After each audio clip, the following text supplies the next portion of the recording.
అసలు నీరజ్ ఎవరు అంటే I'm a very sensitive, very emotional kind of a person. ఈరోజు నీరజ మనసును మాత్రం నేను ఆవిష్కరించదలుచుకున్నాను. సమయానికి తీసుకొచ్చి ఇవ్వకపోవడం నా తప్పు, కానీ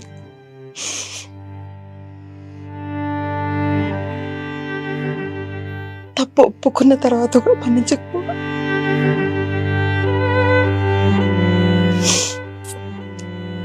నీ తప్పు, నీ తప్పు.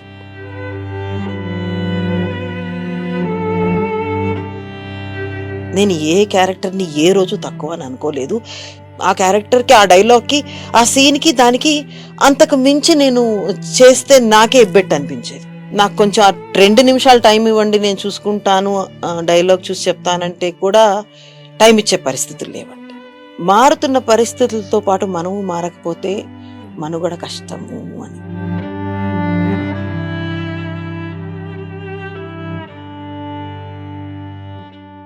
దాత్రి టీవీలో మీ పర్సనల్ ఇంటర్వ్యూ కోసం, వ్యాపార ప్రకటనల కోసం ఈ నెంబర్కి సంప్రదించండి. హలో, ధాత్రి టీవీ ప్రేక్షకులకి నమస్కారం. నేను మీ పుచ్చ రామకృష్ణ. నార్మల్గా అండి, ఆడపిల్లల్ని పువ్వులతో పోలుస్తారు. అందులో ముఖ్యంగా ఒక రోజా పువ్వును మనం గమనించినట్టయితే కనుక దానికి ఆ పువ్వులో ఎంత సున్నితత్వం, ఎంత ముగ్ధ మనోహరత్వం ఉంటాయో, దాని ముళ్ళులో అంత కర్కశత్వం, అంత షార్ప్నెస్ ఉంటుంది. సరిగ్గా ఆ రోజా పువ్వు లాంటి మనస్తత్వమే ఉన్నటువంటి ఒక అద్భుతమైన నటి, మంచి మనసున్న మనిషి ఈరోజు మన ముందుకి మన గెస్ట్గా వచ్చారు. Let's welcome Neeraja garu. Neeraja garu, welcome. Thank you, thank you, thank you, thank you. మీ వ్యక్తిత్వం లాంటిదే రోజా, అందుకే మీకు రోజాలతో ఒకే ఇచ్చి ఆహ్వానిస్తున్నాం. Thank you. అది ఎంతవరకు నాకు నేను అన్వయించుకోగలను లేదో నాకు తెలియదు, కానీ మీరు ఒకవేళ అలా భావించుంటే maybe it is true, maybe it is true. నాకమ్మా కరెక్ట్గా చెప్పాలంటే మీరు మీరు అని ఇంట్రడ్యూస్ చేశాను, అది మర్యాద కాబట్టి అది చేశాను. బట్ నాకు నా వరకు నువ్వు నా కూతురు లాంటి దానివి. నువ్వు కూడా నన్ను డాడీ అని పిలిచేదానివి. సరే, మన ఇద్దరం కలిసి యాక్ట్ చేసి చాలా కాలమైంది, అది వేరే సంగతి. కొన్ని సీరియల్స్, అందం లాంటి సీరియల్, వీటిలో మనం తండ్రి కూతుళ్ళగా యాక్ట్ చేసాం. లైఫ్లో అలాగే మిగిలిపోయాం. I'm so glad for that. అసలు ఈ అంటే నీరజ గురించి ఈరోజు కొత్తగా ప్రేక్షకులకి కొత్త విషయాలు అనేటువంటివి లేవు. అందుకే ఈరోజు నీరజ మనసును మాత్రం నేను ఆవిష్కరించదలుచుకున్నాను. అసలు నీరజ్ ఎవరు అంటే, ఆర్టిస్ట్గా తనేంటి, వ్యక్తిగా తనేంటి, నిన్ను నువ్వు ఎలా నిర్వచించుకుంటావు అసలు? ఓకే, ఒకటి ఏంటంటే, college education, school education English మీడియంలో జరగడం వల్ల ఎక్కువగా కూడా నేను దాని మీద రిలై అవుతూ ఉంటాను. క్షమించాలి, అది ఇబ్బంది అనిపిస్తే ఏం చేయలేం. అది అది నాలో it is engraved in side me. So it has, అది నేను ఎక్కువగా ఇంగ్లీష్ మీద రిలై అవుతాను when I have to express my self. But ప్రయత్నం చేస్తాను. తెలుగు అమ్మాయినే, అండ్ మీ అందరికీ తెలిసిన విషయమే, గ్రాడ్యుయేషన్లో సెకండ్ లాంగ్వేజ్ తెలుగే ఉంచుకున్నాను. సో అది నాకు చాలా అంటే అప్పట్లో నేను అనుకోలేదు యాక్ట్రెస్ని అవుతానని, బట్ అది నాకు చాలా హెల్ప్ అయింది తర్వాత. So if I have to define my self both as an actress, also as a person. As an actress, I cannot define myself for the only reason it's the audience and మా డైరెక్టర్లు కానీ, producers కానీ, audience కానీ చెప్పగలరు as an actress నేను ఏంటి అన్నది. Yes, నా వర్క్ వరకు నేను I always gave more than my 100%. ఇది నేను కాన్ఫిడెంట్గా చెప్పగలను. ఏ క్యారెక్టర్ అయినా సరే, ఏ రోల్ అయినా సరే, ఏ డైలాగ్ అయినా సరే, ఏ సీన్ అయినా సరే, ఏ సీక్వెన్స్ అయినా సరే, I always give more than my 100%. ఇది నా ప్రొఫెషనల్ లైఫ్ వరకు. Personally if you ask me నేను ఏంటి అని మీరు అంటే, I'm a very sensitive, very emotional kind of a person. And sensible చాలా తక్కువ ఉంటాను. ఒక్కొక్కసారి సెన్సిబుల్గా ఉంటాను, ఎన్నోసార్లు అనుకుంటాను సెన్సిబుల్గా ఉండాలి అని, కానీ మేబీ నా ఎమోషనల్ ఫ్రంట్ దాన్ని డామినేట్ చేయడం వలన సెన్సిబుల్ చాలా తక్కువగా ఉంటాను. But sensitive I'm both physically and emotionally, mentally I'm a very very sensitive person. Any living being problem కానీ వాటి సంతోషం కానీ నన్ను తొందరగా కూడా ఎఫెక్ట్ అవుతాయి. Very reciprocative kind of a person I am. This is what Neeraja is. Neeraja ఇప్పుడు ఒక ఆన్సర్ చెప్పారు, వ్యక్తిగా నన్ను నేను నిర్వచించుకోగలను కానీ ఆర్టిస్ట్గా నిర్వచించుకోలేను అని. You are so humble. ఎందుకు చెప్తున్నానంటే అమ్మా, నార్మల్గా ఆర్టిస్ట్ అనేటప్పటికీ there is no limit for it. ఒక సముద్రం, దాన్ని ఎక్కడ మనం అంచనా వేస్తాం, ఎక్కడ కలుస్తాం, ఏం చేస్తాం, నటన అనేది. దానిలో నువ్వు ఆన్సర్ చెప్పడం నిజంగా చాలా మనసుకు భలే హత్తుకుంది. అది గుడ్. ఇప్పుడు నాకు ఒక చిన్న ఇది, ఒకప్పుడు అంటే మేము చేసే మొదటి రోజుల్లో ఒక ఎపిసోడ్ని 3 రోజులు షూట్ చేసేవాళ్ళం. ఇప్పుడు ఒక రోజుకి 3 ఎపిసోడ్లు షూట్ చేయాల్సిన పరిస్థితి ఉంది. చేస్తున్నాం. ఆ రోజుల్లో డైలాగులు నేర్చుకొని దాని వెనకాల అంటే సబ్ టెక్స్ట్ ఏంటి అనేటువంటిది దాన్ని గ్రహించిన తర్వాతే డైలాగ్ చెప్పేవాళ్ళం. ఈ రోజుల్లో ఆ పద్ధతి ఎక్కడా కనిపించట్లేదు.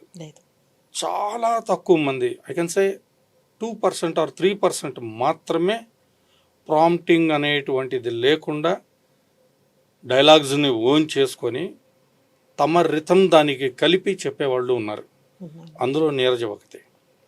అప్పుడప్పుడు నేను చేస్తున్నానంటే, అప్పుడప్పుడు నేను ప్రాంప్టింగ్ తీసుకుంటున్నాను.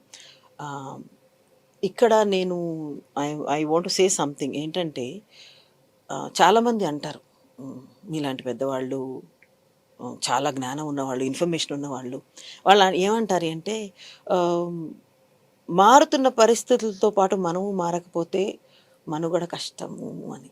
సో మేబీ అది కారణమై ఉండొచ్చు. ఇప్పుడు ఈ ఫాస్ట్ పేస్ వరల్డ్లో, ఫాస్ట్ పేస్ వర్క్లో ఒకవేళ నాకు కొంచెం 2 నిమిషాలు టైం ఇవ్వండి నేను చూసుకుంటాను, డైలాగ్ చూసి చెప్తానంటే కూడా టైం ఇచ్చే పరిస్థితులు లేవండి. సో ఇంకా ప్యాషనేట్గా ఇంకా ఉన్నాం కాబట్టి అక్కడే ఉండాలి.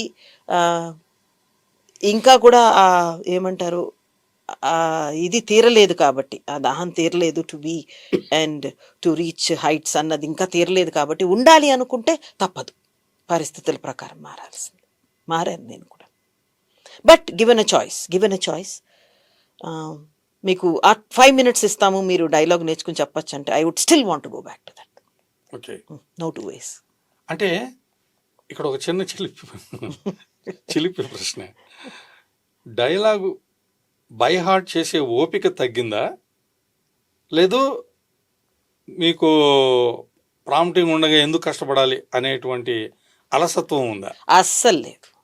అలసత్వం అనేది ఉంటే 25 years తర్వాత ఇక్కడ ఉండను నేను. ఐ వుడ్ గో బ్యాక్, సింపుల్గా వెళ్ళిపోతాను. ఎవరు ఫోర్స్ చేస్తున్నారు నన్ను? Nobody is forcing me. It is purely my passion, that undying passion to continue as an actress is keeping me here. 1. 2, given a chance అన్నాను నేను. అంటే నేను అడిగేది ఎక్కువ టైం కూడా కాదు, 5 నిమిషాలు అడుగుతున్నాను. ఆ 5 నిమిషాలు ఇస్తే నేను చేయగలను. కానీ ఇప్పుడు ఆ 5 నిమిషాలు కూడా ఇచ్చే పరిస్థితి లేదు. ఇన్ఫ్యాక్ట్ 5 నిమిషాలు కావాలా? అదో పెద్ద లగ్జరీ అయిపోయింది. ప్రస్తుత పరిస్థితి ఎలా ఉంది అంటే, ఫ్రాంక్గా మాట్లాడుతున్నాను నేను. I know lot of people will get offended, Neeraja ఇలా ఉంది అని. సీన్ పేపరు నేను మేకప్ వేసుకుంటున్నప్పుడు కనీసం వచ్చి చదవండి అంటే చదివేవాళ్ళు లేరు. కనీసం షార్ట్కి వచ్చినప్పుడు సీన్ చెప్పండి అంటే అది కూడా వేస్ట్ ఆఫ్ టైం అనుకునే పరిస్థితుల్లో పనిచేస్తున్నాం. సో ఇలాంటప్పుడు 5 నిమిషాలు అన్నది మీరు అన్నట్టుగా చాలా luxury. I won't get it. అలసత్వం లేదండి. No, I would still do it because రెండిటిని కంపేర్ చేసుకుంటే నీ లైన్స్ నువ్వు నేర్చుకుని నువ్వు ప్రాంప్టింగ్ మీద డిపెండ్ అయ్యి రెండింటిని కంపేర్ చేస్తే ఏ నాటికి ప్రాంప్టింగ్లో వచ్చే acting it won't live up to the mark. Yes, it won't live. But అందరూ కూడా కాంప్రమైజ్ అవుతున్నారు. I will not say adjust, they are compromising. Adjust అవ్వడం వేరు, కాంప్రమైజ్ అవ్వడం.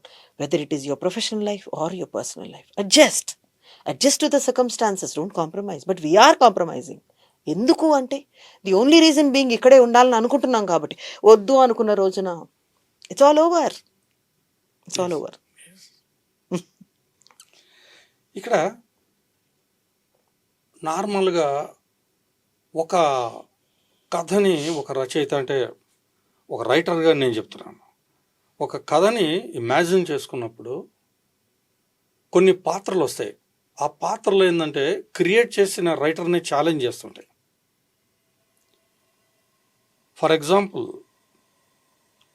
మనసు చూడతరమ సీరియల్లో కోడలు క్యారెక్టర్, అనంతనాగ్ గారి కోడలు క్యారెక్టర్.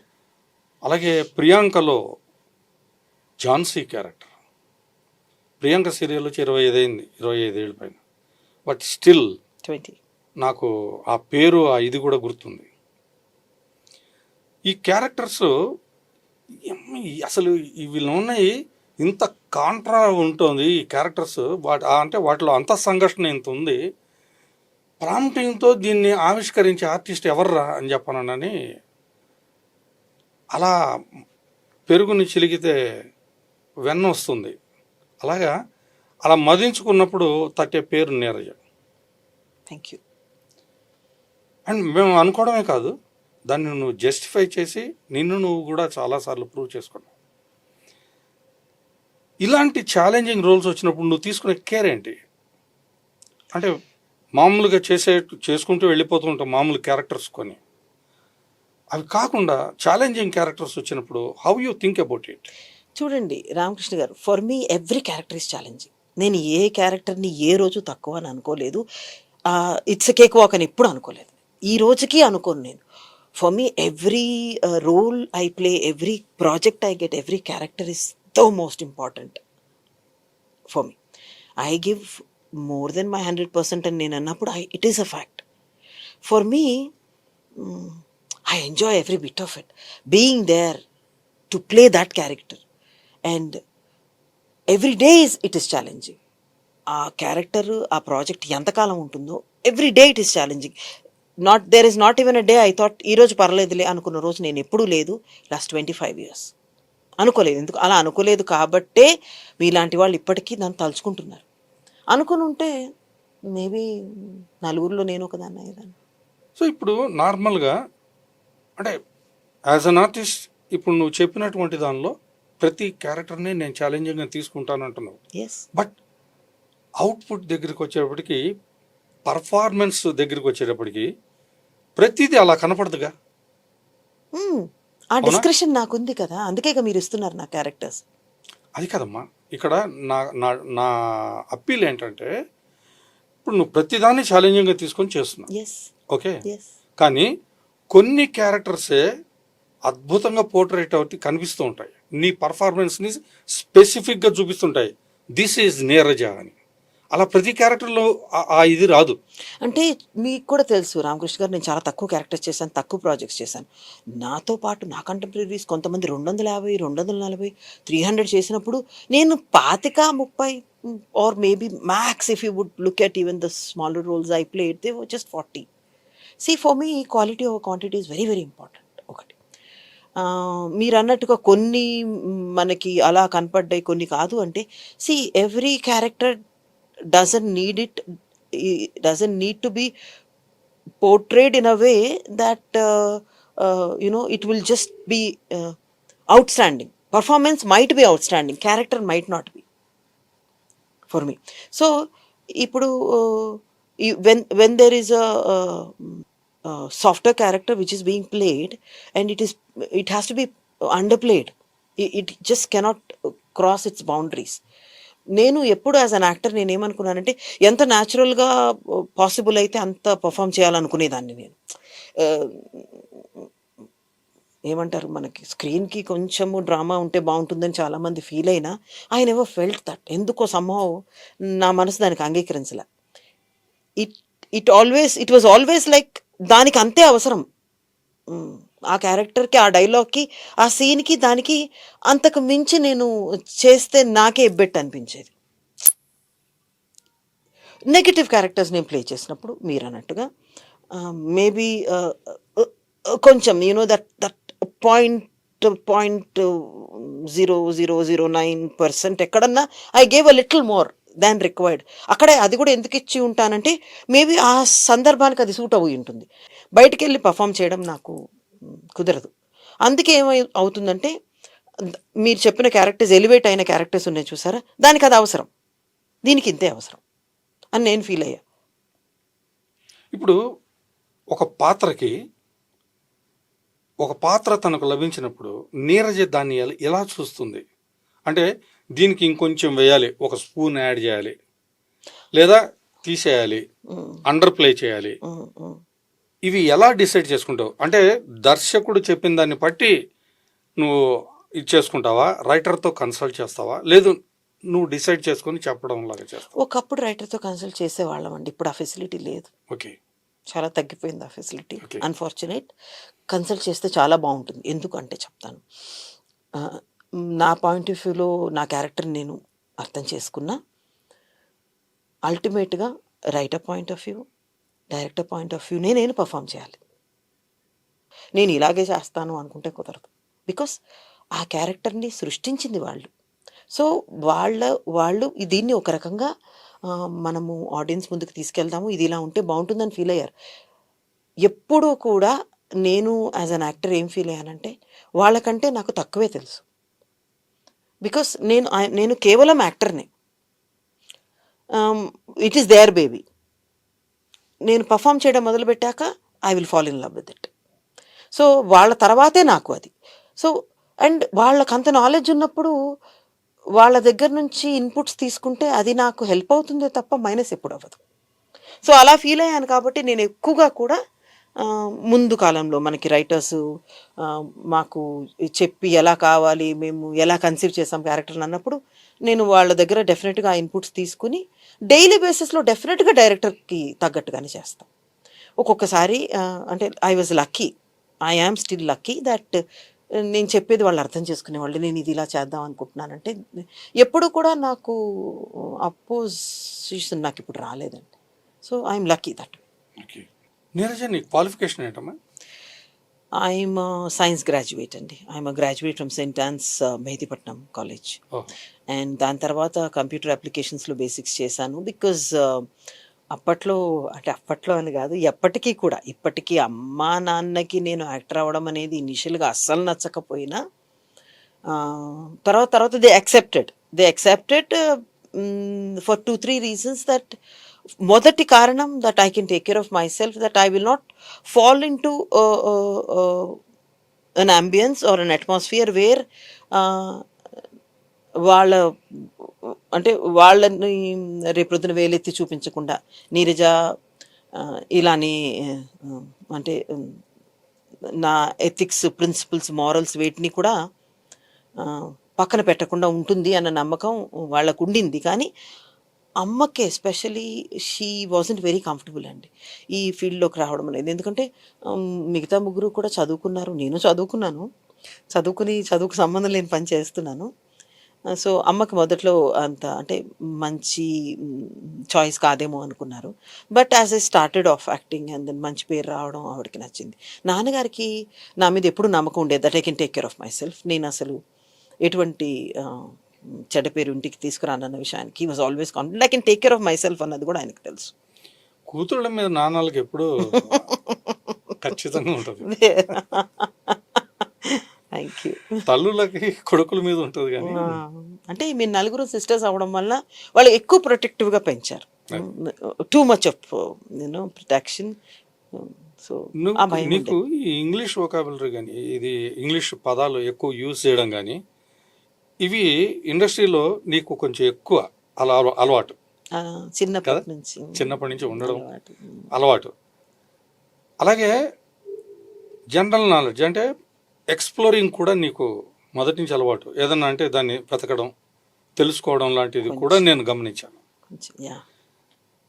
ఇప్పుడు నా క్వశ్చన్ ఏంటంటే, నువ్వు బయట రకరకాల ప్లేస్ కానీ, సీరియల్స్ కానీ, సినిమాలు కానీ చూసే ఉంటావు ఓ ఐ స్టిల్ డూ కదా?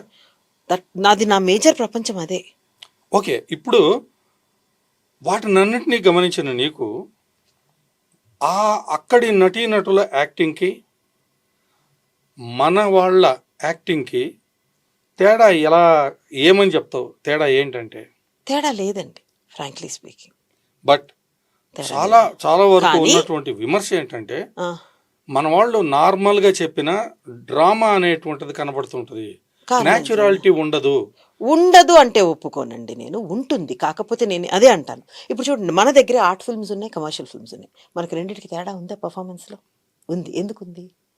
Commercial film needs, commercial drama needs a little overdose. అది అవసరం కాబట్టి చేస్తారు. మన హీరోలను చూస్తాం, మనమే అసలు నేనే చిరంజీవి గారు అంటే నాకు చాలా ఇష్టం. సో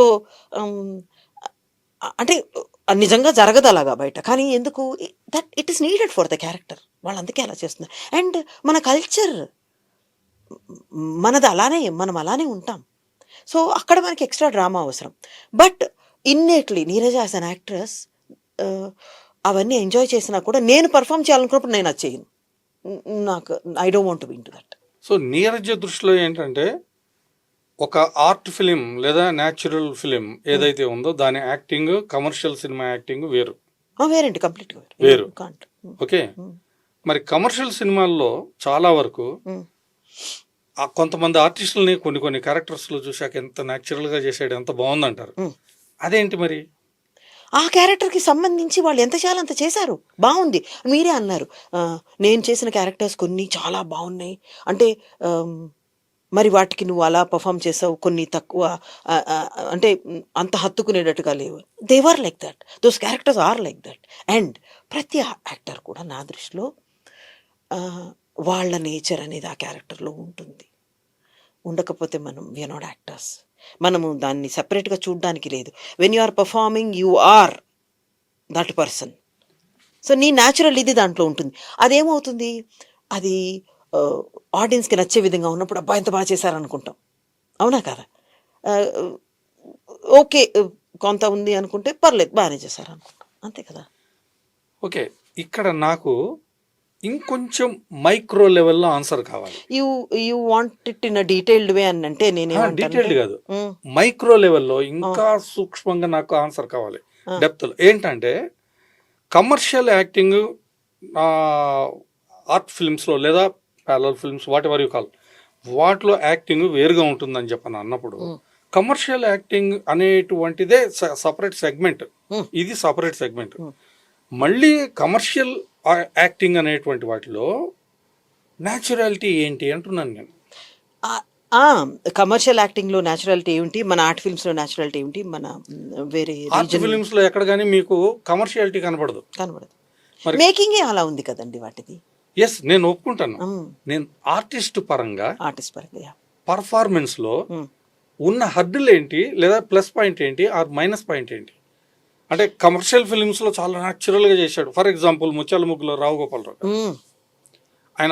ఆయన ఒక కిల్లర్గా, ఒక కాంట్రాక్టర్గా చాలా స్పష్టంగా కనబడతాడు. ఆ క్యారెక్టరే అసలు అన్ఇమాజినబుల్ క్యారెక్టర్. న్యాచురల్గా అలాంటి కాంట్రాక్ట్ తీసుకొని చంపే క్యారెక్టర్ ఉండదు. కానీ పర్ఫార్మెన్స్తో ఆయన ఎంత న్యాచురల్గా చేశాడు అనిపిస్తుంది. అవును. అదే రావు గోపాలరావు గారు తర్వాత కొన్ని కమర్షియల్ సినిమాస్లో ఆయన విలన్గా చేసినప్పుడు చాలా అంటే ఒక లార్జర్ దెన్ లైఫ్ పర్ఫార్మెన్స్ అవి ఇచ్చాడు. ఏంటి అంటే రిక్వైర్మెంట్ ఎవరి మీద ఆధారపడి ఉంటుంది? ఆర్టిస్ట్ పర్ఫార్మెన్స్ ఏంటి అక్కడ? దాన్ని ఎలా కొలమానం ఏంటి అసలు? దానికి కొలమానం అండి, ఇప్పుడు మీరు అంత సూక్ష్మంగా మనం దాన్ని చూస్తే, నేను ఇందాక మీకు చెప్పాను, what you are, what your character is అనేది డెఫినెట్గా నువ్వు ప్లే చేసే రోల్స్ మీద చాలా రిఫ్లెక్ట్ అవుతుందండి. See I'm an emotional person. నేను మీకు తెలిసి పాజిటివ్ రేంజ్ ఆఫ్ క్యారెక్టర్స్ చాలా తక్కువ చేశాను. Though I'm a very sensitive person. ఆ క్యారెక్టర్స్ చేసిన 4 సీరియల్స్ 5 సీరియల్స్ అందరు కూడా నన్ను ఇష్టపడ్డారు. Still people want to give me those negative roles. ఎందుకు? వై? బికాస్ చేసేవాళ్ళు అంటే మీకు నచ్చేటట్టుగా క్యారెక్టర్ రిక్వైర్మెంట్గా చేసేవాళ్ళు తక్కువ మంది ఉన్నారు. వాళ్ళలో కూడా ఆ చేసే తక్కువ మందిలో కూడా ఈ క్యారెక్టర్కి ఫలానా ఆర్టిస్ట్ న్యాయం చేసింది అంటాం. అంటే ఏంటి అదే? అంటే అలా ప్రాబబ్లీ ఇంకొక యాక్టర్ ఆ క్యారెక్టర్ని చేయలేకపోవచ్చు. వాళ్ళకి అది నప్పచ్చు. గెయిట్ వైజో, లుక్ వైజో, పర్ఫార్మెన్స్ వైజో, డైలాగ్ రెండరింగ్ వైజో ఎక్కడో అది కొన్ని క్యారెక్టర్స్ వాళ్ళకి సూట్ అవుతాయి, వేరే వాళ్ళు చేయలేకపోవచ్చు. ఎందుకంటే ఇవన్నీ వాళ్ళకి కుదిరినాయి, దాంట్లో కుదరకపోవచ్చు వేరే వాళ్ళు. ఇప్పుడు మీరు రావుగోపాలరావు గారిని మహానుభావుడు ఎక్కడున్నారు కానీ మ్యాన్, ఆ సినిమాలు చూస్తుంటే ఒక్కొక్కసారి goose bumps. I mean I feel I'm blessed to be here. నేను అంత వర్క్ చేసి ఉండకపోవచ్చు, నాకు అన్ని రోల్స్ వచ్చి ఉండకపోవచ్చు, బట్ ఎక్కడో పూర్వజన్మ సుకృతం ఆర్టిస్ట్గా ఉన్నాం. మీరు అనొచ్చు అందరూ ఉన్నారు కదా అని. సుకృతం అని ఫీల్ అయ్యే వాళ్ళు ఎంతమంది ఉన్నారు? లేదుగా. సో సూక్ష్మంగా మీరు చెప్పినట్టు దానికి వస్తే, వాట్ యు ఆర్ అనేది నీ క్యారెక్టర్స్లో రిఫ్లెక్ట్ అయినప్పుడు, నువ్వు దాన్ని బ్లెండ్ చేసినప్పుడు ఆడియన్స్కి బాగా నచ్చుతుంది. మీరు అన్నట్టుగా రావుగోపాలరావు గారు మరి కమర్షియల్ సినిమాలు ఇలా చేశారు కదా అంటే, ఆయన హీ గేవ్ 100%. ఆయన క్యారెక్టర్ని దాంట్లో పెట్టారు. ఆ క్యారెక్టర్ని ఎలా చేయాలో అలా చేశారు. మేబీ ఆయన ఆర్ట్ సినిమా చేసినా అలానే చేస్తారు. మనకి ఆర్టిస్టులు ఉన్నారు, వీళ్ళే వాళ్ళు. అంటే ఆర్ట్ సినిమా చేసినా రావుగోపాలరావు గారు అంతే బాగా చేస్తారు, కమర్షియల్ సినిమాలో కూడా ఆయన అలాగే చేస్తారు. నేనేది ఏంటంటే, you are giving more than you 100%. That's what it is. So when you give more than you 100%, నువ్వు కమర్షియల్ సినిమా చేసినా, ఆర్ట్ సినిమా చేసినా, ఏ సినిమా చేసినా నీకంటూ ఒక ప్రత్యేకమైన ఇది ఉంటుంది. అదే ఆడియన్స్కి నచ్చేది, అదే మన రైటర్స్కి నచ్చేది, అదే మన డైరెక్టర్కి నచ్చేది. That's why they feel these people are so special. They are good, they are excellent in their job. So if you are, నువ్వు ఆ క్యారెక్టర్ కి కావలసిన ఇవి ఆ చిన్న చిన్నవి అర్థం చేసుకుని చేసినప్పుడు you are a successful actor. Successful when I say, I'm not talking about box office. I'm talking about people remembering you as a very good artist. Oh, he is so good. I mean, she is excellent. ఎందుకంటారు? అందుకే అంటారు. Okay, good good. ఇప్పుడు ఇంకొక చిన్నది, సత్యజిత్ ఒక మాట అన్నారు. ఏంటంటే, సార్ మీరే స్క్రిప్ట్ అది చేసుకుంటారు కదా, are you a writer or a director అంటే, I'm a director, no doubt about it. But నేను రైటర్ని కాదు, కానీ నేనే రాస్తాను. ఎందుకంటే నా భావాన్ని అర్థం చేసుకొని చేసేటువంటి ఆర్టిస్టు ఆ నార్మల్ లైన్ను కూడా ఎక్స్ట్రాడినరీగా ఉండేటట్టుగా చేస్తారు. నేను అక్కడ చూస్తాను. నా డైలాగ్ వల్ల వాళ్ళు గొప్ప ఆర్టిస్టులు కావడం కాదు, నేను రాసిన లైన్ ఎక్స్ట్రాడినరీగా చెప్పి వాళ్ళు గొప్ప ఆర్టిస్టులు అవ్వాలి. That is what I'm expecting అన్నాడు. Will you believe that? Absolutely. In fact నేను మీకు ఇందాక చెప్పాను, మీరు రాసిన స్క్రిప్ట్ని వాళ్ళు ఎక్స్ట్రాడినరీగా చెప్పడం అంటే ఏంటి? మీకు నచ్చినట్టుగా అది ఎలా ఉండాలో అలా. మామూలు ఆర్టిస్ట్కి గొప్ప ఆర్టిస్టులకి నా దృష్టిలో అదే తేడా. దానికి ఎంత అవసరమో అంత నువ్వు ఇవ్వగలిగితే నువ్వు గొప్ప ఆర్టిస్ట్వి. అవసరానికి మించి ఇచ్చినా నువ్వు కాదు, అవసరానికి తక్కువ ఇచ్చినా నువ్వు కాదు. బికాస్ మెరిల్ స్ట్రిప్ మనకు తెలిసిన Hollywood actor, she was telling, అందరు యాక్టర్స్కి కూడా ఆ టైంకి మీరు మీ సీన్ చెప్పి షార్ట్ చెప్పి యాక్షన్ అన్న తర్వాత ఒక్కొక్కసారి గొప్ప గొప్ప వాళ్ళకి కూడా పలకకపోవచ్చు. ఆ టైంకి ఆ ఎమోషన్ అంతే పాళ్లలో వస్తేనే acting, otherwise it is not. There are a lot of people who are considered as actors, who are actors. Considering yourself as an actor, being an actor are two different things. Neeraja అలాంటి ఆర్టిస్టేనా? నువ్వు నమ్ముతున్నావా? ఎలాంటి artist అని? సత్యజిత్ రే చెప్పినటువంటి నిర్వచనం ఇచ్చినటువంటి artist. Yes, absolutely. నా work విషయంలో నాకు కొంత నమ్మకం ఉంటుందండి. నా డైరెక్టర్లకి కొంత నమ్మకం ఉంటుంది, నా రైటర్లకి, నా ప్రొడ్యూసర్లకి, నా వర్క్ చూసే ఆడియన్స్కి నమ్మకం ఉంటుంది. నేను ఒక నమ్మకంతో స్టార్ట్ చేస్తాను, వీళ్ళందరి నమ్మకాలు రేపొద్దున నాకు యాడ్ అవుతాయి. ఇప్పుడు నేను నీకు ఒక డైలాగ్ చెప్తా, దాన్ని నువ్వు ఎన్ని రకాలుగా చెప్పగలవో చెప్తున్నా. అయ్యో కానివ్వండి, కొంత నమ్మకం ఉంది, చెప్పండి. చెప్పగలమన్న నమ్మకం నాకుంది. ఓ థ్యాంక్స్. అందుకే ఇంత దూరం వచ్చాను, మీ అందరి నమ్మకానికి ఇంత దూరం వచ్చాను. సమయానికి తీసుకొచ్చి ఇవ్వలేకపోవడం నా తప్పే. ఉమ్, సమయానికి తీసుకొచ్చి ఇవ్వలేకపోవడం నా తప్పే. కానీ ఆ తప్పు ఒప్పుకున్న తర్వాత కూడా మన్నించకపోవడం మీ తప్పు. కానీ ఆ తప్పును ఒప్పుకున్న తర్వాత కూడా మన్నించకపోవడం మీ తప్పు. సమయానికి తీసుకొచ్చి ఇవ్వకపోవడం నా తప్పే, కానీ ఆ తప్పు ఒప్పుకున్న తర్వాత కూడా మన్నించకపోవడం మీ తప్పు. This is what is our life. దీన్ని నువ్వు ఎన్ని రకాలుగా చెప్తావో చెప్పు. Okay, all your blessings, all your thank you. Blessings. మామూలుగా అయితే ఒక నార్మల్ సిచ్యువేషన్లో నువ్వు పెద్దగా స్ట్రెస్కి గురి కానప్పుడు, నిన్నెవరు బ్లేమ్ చేయకపోతే, ఫ్రెండ్లీ దీంట్లో ఉన్నప్పుడు సమయానికి తీసుకొచ్చి ఇవ్వకపోవడం నా తప్పే, కానీ అది ఒప్పుకున్న తర్వాత కూడా నువ్వు మన్నించకపోవడం నీ తప్పే కదా. అది మనం where there is not pressure buildup. కానీ when you are being blamed, సమయానికి తీసుకొచ్చి ఇవ్వకపోవడం నా తప్పే, కానీ అది ఒప్పుకున్న తర్వాత కూడా మన్నించకపోవడం నీ తప్పు కాదా. See when I'm blamed you are also equal at blame అని చెప్తున్నావు. ఒప్పుకుంటున్నాను కదా నేను, why you not? So that is another. చాలా అసహ్యకరమైనటువంటి అవమానాన్ని పొందినటువంటి పరిస్థితుల్లో ఎలా చెప్తావు? సమయానికి తీసుకొచ్చి ఇవ్వకపోవడం నా తప్పే, కానీ అది ఒప్పుకున్న తర్వాత కూడా మన్నించకపోవడం నీ తప్పే.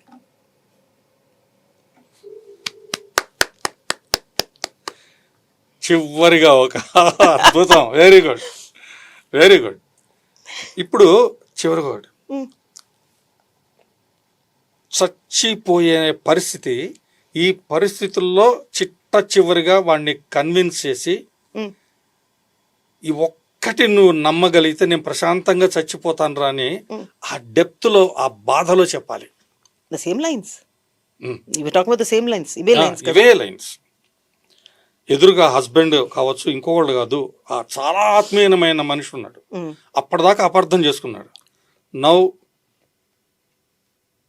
You are going, you are passing away, you know that.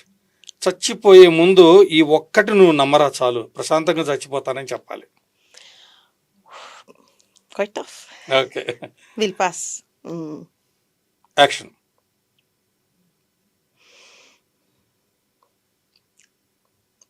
సమయానికి తీసుకొచ్చి ఇవ్వకపోవడం నా తప్పే, కానీ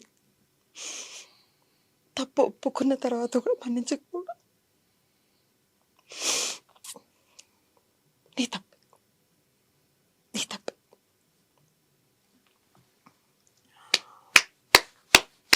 నా కళ్ళలో నీళ్ళు వచ్చేసి, నీరజ నన్ను కూడా ఏడిపించేసావమ్మా. ఇంత భారంగా గడిచిన తర్వాత సరదాగా ఏడిపోదాం. అవును, నీకు పెళ్ళి ఎంతకాలం అయింది? 14 years now. 14 years. 15th year. పిల్లలు చాలా మంది పిల్లలు ఉన్నారు నాకు. I love dogs. సో ప్రస్తుతానికి 3 ఉన్నారు. ఒక్కడు చనిపోయాడు, నీకు తెలుసు కదా, చాప్లిన్ గుండె నొప్పితో చనిపోయాడు. ప్రస్తుతం ఒక ల్యాబ్ ఉన్నాడు, పాంథర్. 2 ఇండియన్స్ ఉన్నాయి, salt and ginger. So my life is wonderful with them. పిల్లలు అంటే నేను ఒక చోట ఒక ఇది చదివాను ఆర్టికల్. పిల్లవాడు ఒక తల్లి అంటది, నాకు ఎంత నచ్చిందంటే, అది మల్లాది రామకృష్ణ శాస్త్రి గారి కథలు, 50-60 years బ్యాక్. పిల్లలు ఉన్నారా మీకు అని అడుగుతారు. అడిగితే అబ్బో చాలా మంది అంటుంది. గంపడి పిల్లలు అన్నమాట, చాలా మంచిదమ్మా. ఆ రోజుల్లో అదే కదా. అంటే ఏం చేస్తుంటారని, ఏమో నాకేం తెలుసు అంటుంది. ఏంటమ్మా పొంతం లేకుండా చెప్తున్నారు ఏంటంటాడు. నాకు ఒక పిల్లవాడు ఉంటే వాడు ఏం చేస్తున్నాడో చెప్పేవాడిని. ఎవరు లేరు కాబట్టి అందరూ నా పిల్లలే అనుకుంటున్నా, ఎవరేం చేస్తున్నారు నాకేం తెలుసు ఉంటుంది అనేసి నవ్వుతూ అతని తల మీద ఇలా కొట్టేసి వెళ్ళిపోతుంది సరదాగా. పెద్దావిడ అనమాట. ఆ క్యారెక్టర్ని ఎలా అర్థం చేసుకోవాలి, ఎంత అద్భుతం కదా అసలు. Very positive, very positive. Very positive. అలాగే మా అమ్మగారికి ఇప్పుడు 92 ఏళ్ళు, సీతారామమ్మ గారు ఆమె పేరు. ఆమె తన పనులు తనే చేసుకుంటుంది, తనే చేస్తుంది. కరోనా వచ్చినప్పుడు తను ప్రాణాయామం యోగా తను చేస్తూ అక్కడున్న కరోనా పేషెంట్స్ చేత చేయించి చాలామంది క్యూర్ అయ్యేటట్టుగా చేసి ఇంటికి వచ్చింది ఆవిడ. మొన్న మా ఫ్రెండ్ అక్కడికి వచ్చినప్పుడు, అమ్మ ఒకళ్ళే ఉన్నారు ఇంట్లో, మీకు బోరు కొట్టదా అని. ఎందుకు, ఇవన్నీ ఉన్నాయిగా, చాలా కథలు చెప్తాయి, గోడలు, ఈ రూఫు, ఫ్యాను, బోల్డ్ అని కథలు చెప్తాయి నాకు అంది ఆవిడ. నాకే ఒకసారి గూస్ అంటే నువ్వు అన్న ఆన్సర్లో నాకు ఇవన్నీ గుర్తుకొచ్చినాయి. సి లైఫ్ నా దృష్టిలో it's very very beautiful, very precious అండి. Your life is what you make of it. అనుకుంటాం మనం ఈ రిలేషన్షిప్స్ ఇవన్నీ కూడా చాలా ఇంపార్టెంట్ అని. అల్టిమేట్గా every human being is a లోనర్. ఒక్కళ్ళే వచ్చి ఒక్కళ్ళే పోతారని ఊరికే అనలేదు వాళ్ళు, ఏదో ఆ టైంకి అన్నారు, అలా కాదు. దే హ్యావ్ వాళ్ళకి ఎంత తెలిసి ఉండకపోతే, ఎంత నాలెడ్జ్ ఉండకపోతే ఆ మాట అని ఉంటారు. సో ఇఫ్ మన్ని మనం జాగ్రత్తగా హెల్దీగా ఉంచుకుంటూ హ్యాపీగా ఉంచుకుంటూ ఉండే సంతోషం మిగతా దేంట్లోనూ ఉండదు. So when you're a loner, everybody is yours or everybody is not yours. Simple as that. నీకు ఇప్పుడు ఈ సీనియర్ హీరోస్ ఉన్నారు కదమ్మా, వీళ్ళల్లో ఎవరంటే బాగా ఇష్టం? అంటే మీరు మూవీ హీరోస్ సంగతి చెప్తున్నారా?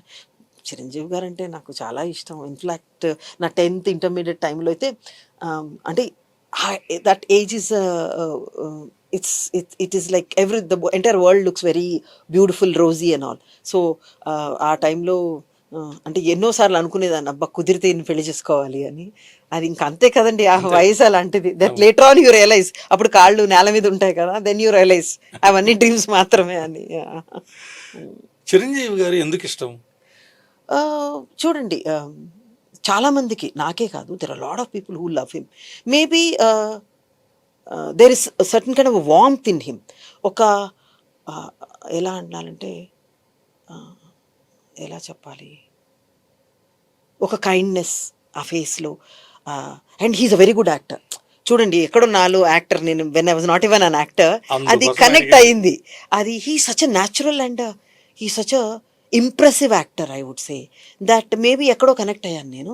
అండ్ ఆ వయసుకి that that tall dark very handsome kind of a guy అన్నప్పుడు, అండ్ దట్ వార్మ్త్, అంటే ఒక హస్బెండ్ ఇలా ఉండాలి అన్న ఫీలింగ్ ఉంటుంది చూసారా, ఆల్ పుట్ టుగెదర్ అలాగా.